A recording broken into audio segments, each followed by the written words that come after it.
kalian? Baik. Alhamdulillah kalau baik semua ya. Ketemu lagi di pelajaran IPS ya. Sebelum Bapak mengawali pelajaran Bapak pada kesempatan kali ini, Bapak akan mengabsen terlebih dahulu. Siapa saja yang tidak hadir? Untuk yang hadir, tidak hadir siapa? Dwi saja Sama siapa, Man? Reza Dwi, Pak. Reza Dwi, apa keterangannya? Muhammad Yusuf juga. Kita doakan ya, semoga kawan-kawan kalian yang belum datang hari ini, semoga mereka sehat semua ya di rumah. Oke, sebelum kita mulai materi hari ini, Bapak ingin mengecek kelapakan belajar kalian. Ada semua bukunya? Penanya? Kalau udah lengkap, berarti kita masuk materi. Sebelum masuk ke materi, Bapak akan bertanya kepada kalian, apa itu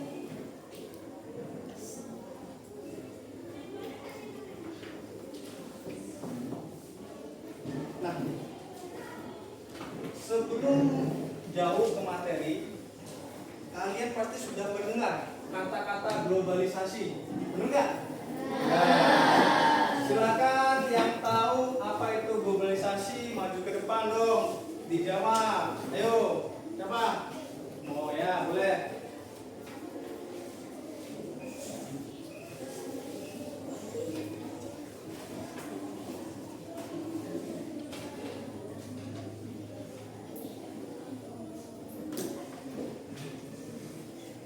Sampai nggak?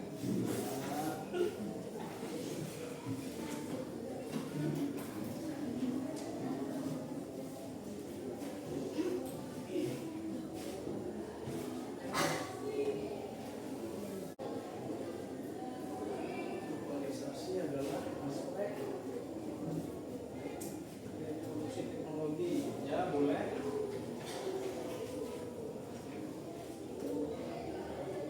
Selain Kevin, ada lagi? Boleh.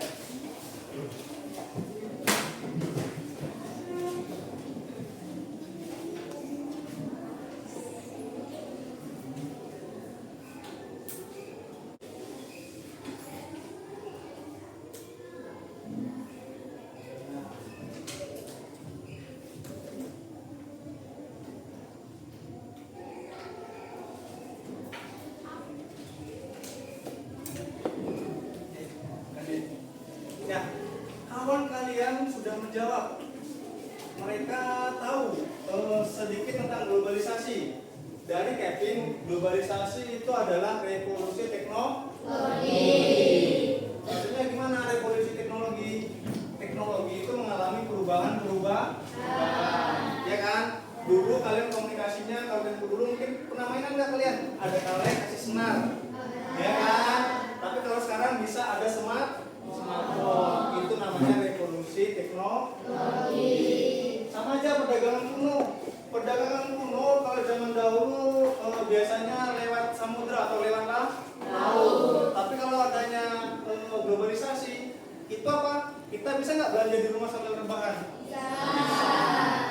Itu namanya globalisasi. Bapak tambah ya. Berarti globalisasi ini yaitu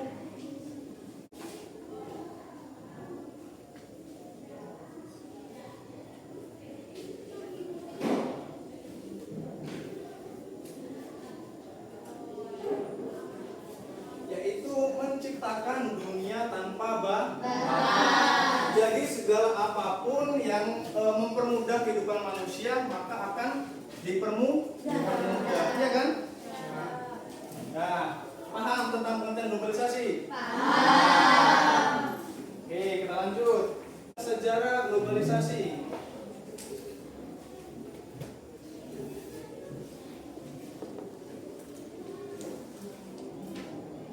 Sejarah globalisasi itu dibagi menjadi 3. Itu yang pertama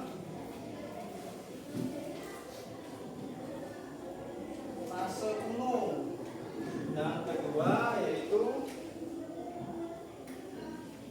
fase modern,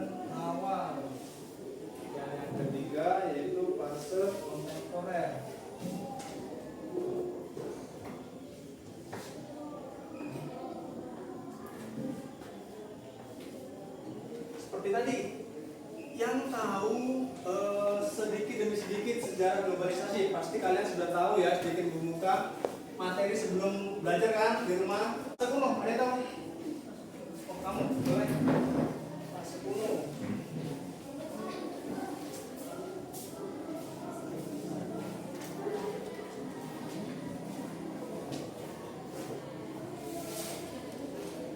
Masa kuno yang kamu tahu itu adalah pertukaran barang.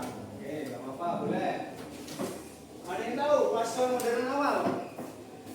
Boleh?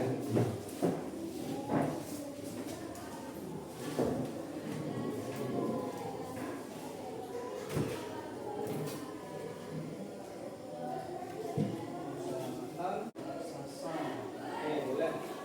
Yang kamu tahu fase modern awal yaitu perusahaan dagang raksasa. Terakhir fase kontemporer, ya.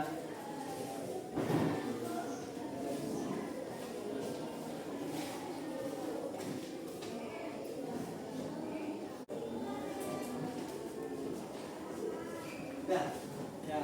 Yang terakhir fase kontemporer menurut kawan kamu yaitu informasi di bidang komunikasi. Untuk lebih jelasnya akan Bapak jelasin sedikit ya. Pada masa kuno yaitu sekitar pada abad 1600 SM. Ini tahu apa itu SM? 1600 sebelum Masehi. Berarti fase kuno itu jauh sebelum tahun Masehi, ya. Itu biasanya ada pertukaran barang. Selain itu apa? Pemicu perdagangan. Di masa itu semua barang-barang yang ada di dunia saling tukar menukar. Seperti halnya di Indonesia ya. Kita membutuhkan besi atau minyak dari Timur Tengah. Jadi kita tukar barang. Indonesia ngirim rempah-rempah, Timur Tengah ngirim minyak dan besi. Gitu ya. Bisa dipahami fase kuno? Yang kedua, fase awal modern, berarti mulainya masa modern yaitu pada abad 1600 sebelum Masehi sampai 1800 Masehi. Berarti lama ya. Sebelum Masehi sampai Masehi. Iya kan, satu Masehi 100 tahun ya. Ya. Itu mulai ada perusahaan dagang raksasa. Maksudnya gimana perusahaan dagang raksasa? Yaitu pabrik-pabrik atau industri-industri mulai berkembang. Di era itu paling terkenal khususnya di Indonesia ya, perusahaan dagang di brand Nokia. Ada nggak? Zaman tempo dahulu, orang tua kalian khususnya, ya kan?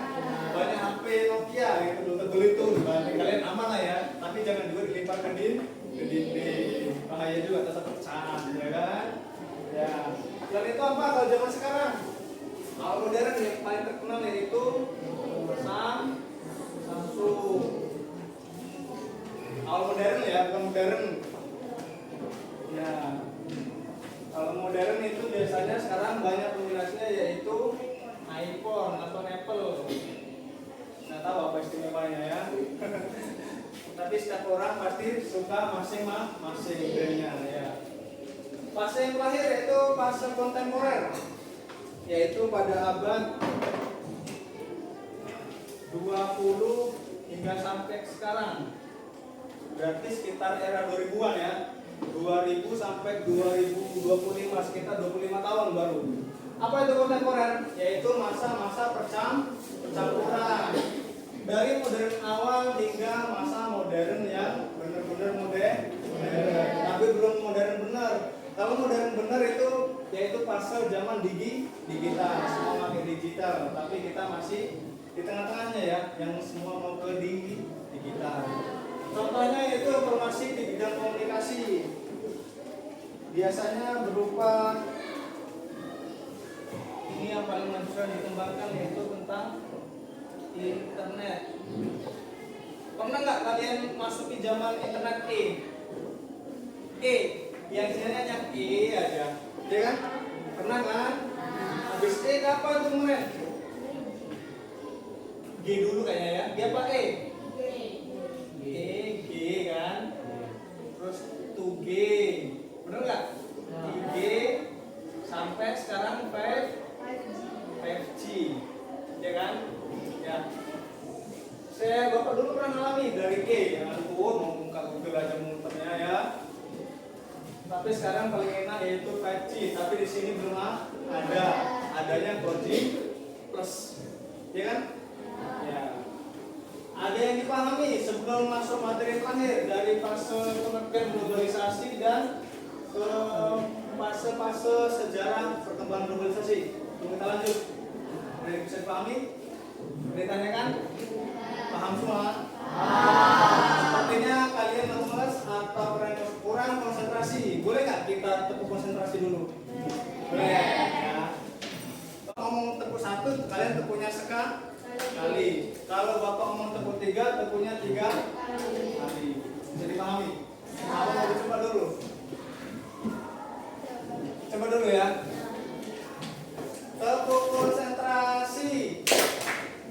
Tepuk 3, tepuk 2, tepuk 1, 3, 1. Udah, konsentrasi berarti kalian ya. Nah, materi terakhir yaitu tentang aspek. Nah, pengertiannya udah, fase udah, sekarang aspek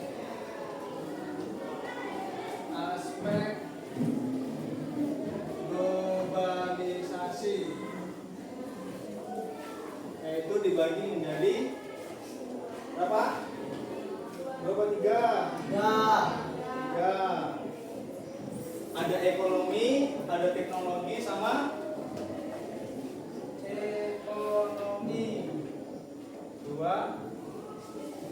teknologi.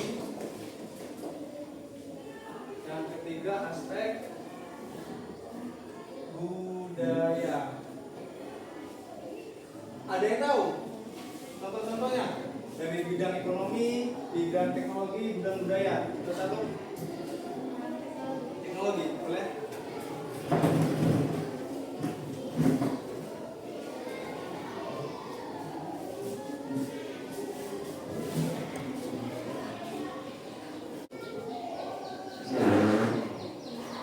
Ada yang lain? Oke.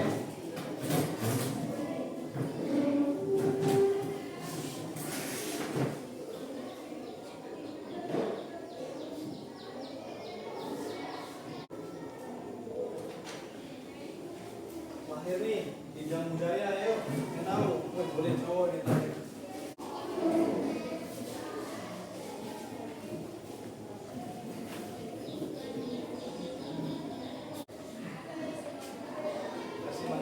Oke, kawan-kawan kalian sudah menjelaskan nih contoh-contoh aspek globalisasi. Maksudnya bagaimana Pak aspek globalisasi? Berarti hal-hal apa saja yang sering terjadinya globalisasi ya? Yaitu pada aspek ekonomi, yang kedua ada aspek teknologi, yang ketiga pada bidang aspek budaya. Kita lihat satu-satu ya, jawaban teman-teman kalian.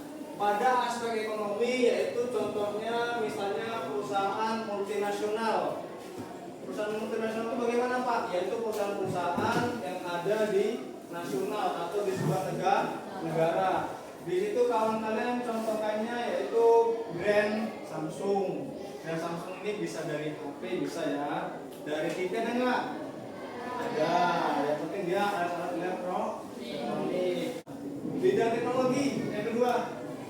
Contohnya yaitu e-commerce. Yaitu apa? Biasanya yang sering kalian belanja, notifnya paling kuat, ya kan? Ya. Tapi e-commerce yang lainnya ada banyak juga kan? Ada Tokopedia, betul nggak? Ada apa lagi? Lazada. Ada apa terakhir? TikTok. Tapi TikTok itu apa? Biasanya brandnya Tokopedia. Ya. Kamu semua ya pakai e-commerce ya? Sering baca online bagi kalian. Oke, yang terakhir budaya. Ternyata budaya juga mengalami globalisasi, yang dimana pertukaran budaya juga.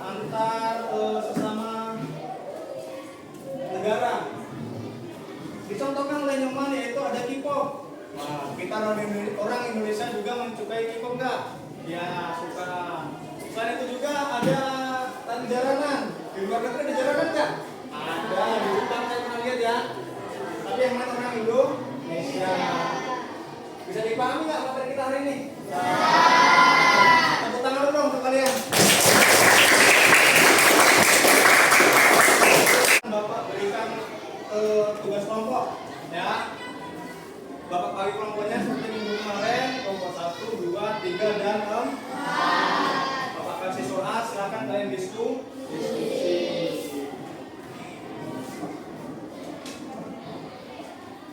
Apa ini ya? Ketuanya kamu. Ini ketuanya kamu. Kelompok ini ketuanya kamu ya. Diskusi ya. Nah, Bapak kasih waktu sekitar 20 menit. Soalnya ada Bapak berikan ya. Ini ketuanya silakan diskusi. Gimana? Udah selesai semua tugasnya? Silakan tugasnya selesai semua nggak?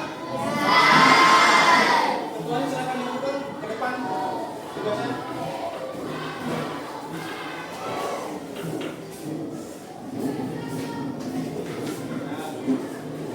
Akan Bapak Presi dan kita bahas minggu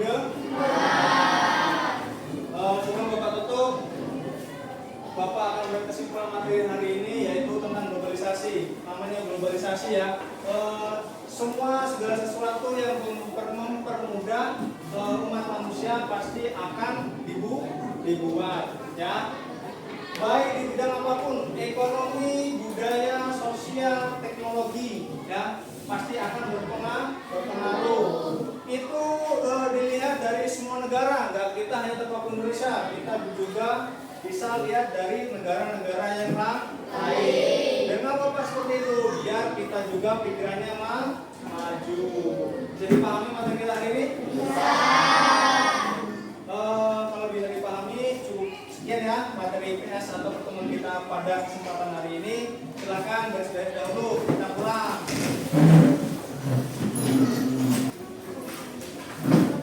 Gimana? Udah siap? Dapat dipimpin doa kawan-kawannya supaya kita pulang dengan selamat. Saya persilakan ketua kelas untuk memimpin doa. Mari teman-teman kita berdoa menurut agama dan kepercayaan kita masing-masing. Berdoa mulai. Berdoa selesai. Beri